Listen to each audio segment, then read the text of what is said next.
What is up, guys? Welcome on back to TK's Garage.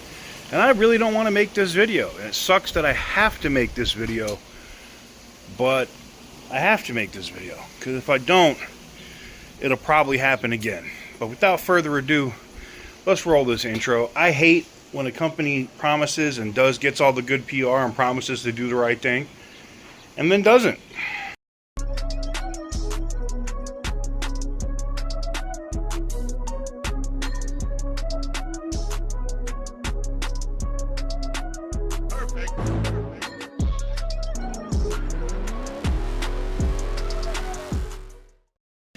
Alright guys, today's video is being brought to you by Morgan & Morgan Attorneys at Law. If you're looking for a personal injury attorney, you'll find none larger than Morgan & Morgan, handling over 20 million phone calls in 2023 alone.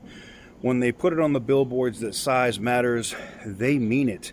You can get started in 8 clicks or less from pretty much any smartphone by going to forthepeople.com/TK's Garage.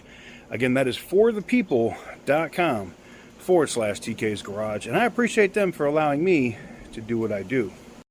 Alright guys, I'm going to try to cover this quick, fast, and in a hurry. So, if you remember the story we did, I don't know, I'll put the thumbnail here, but the story we did about the customer's car that had manufacturing defects from Dodge, basically had no foam, no insulation, no whatever, and he was getting squeaks, whatever. The car was a complete safety issue. It was a complete problem, and nobody at any of the dealers wanted to do anything. Myself, Butter the Insider, OC Motivator, and others did videos. Modern Red Hemi, a bunch of we did videos on this issue. And what happened?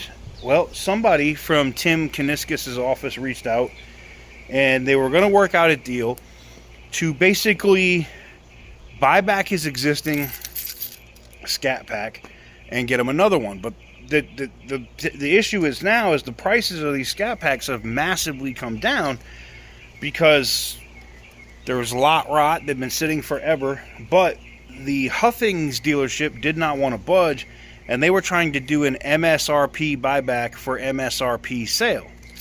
Well, the car's not worth MSRP, and a bank is not going to finance MSRP right now. So the customer then said, screw it, let's just buy back my current Challenger. Like, let's just buy it back, get out of it, and I'll work out a deal with a different dealership on another car. Not a problem, right? Communication at that point with Dodge stopped. There's multiple emails that went in. They didn't answer. They did. This pisses me off to no end because it's literally like an FU to the entire brotherhood when it comes to this guy getting his car right. Like, here's my question for Tim Kaniskis, because I know he watches these videos, all right? And other people at Dodge do too. Do you think it's a friggin' smart idea to leave this guy out there with this car and you haven't bought it back yet? Being that there's already emails and your body shop and your dealers have already rated this as a safety issue, and you've already agreed to buy the car back in emails from your other corporate people, which we'll show here in a second. You know that if this guy gets rear-ended in this car, or him and his family get severely hurt, Stellantis, Dodge is liable.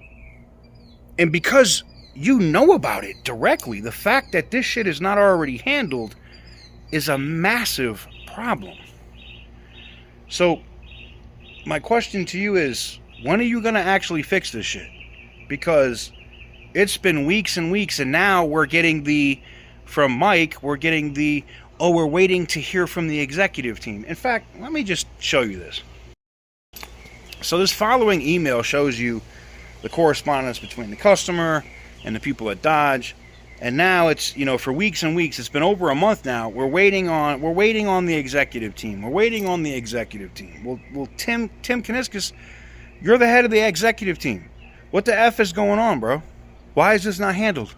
Why are you putting a consumer's safety at risk in this car? Why is the fact that the brotherhood, why are people on the forums and stuff now having to go, hey, what the hell's going on here? Does Dodge really want to have a black eye with this car? God forbid something happens to him in it before we get into the new electric stuff, the Chargers and whatnot. I don't know. This doesn't look good. And I don't know what Dodge is going to do to fix it, but if I was Dodge, if I was Stellantis, or I was Stellantis's chief counsel, I would probably fix this shit expeditiously before it costs way more than what a Scat Pack is worth. And you know what I mean. If he gets rear-ended in this car, anywhere around Dallas, and he gets hit, and gets hurt, and his kids get hurt, because you understand the manufacturing defect with the vehicle at this point, you're liable. I think you owe it to your shareholders and to the customer and the brotherhood itself to fix it expeditiously. It's 5 o'clock on a Thursday. I hope I don't have to talk about this on Monday. Let me know what you guys think in the comment section down below.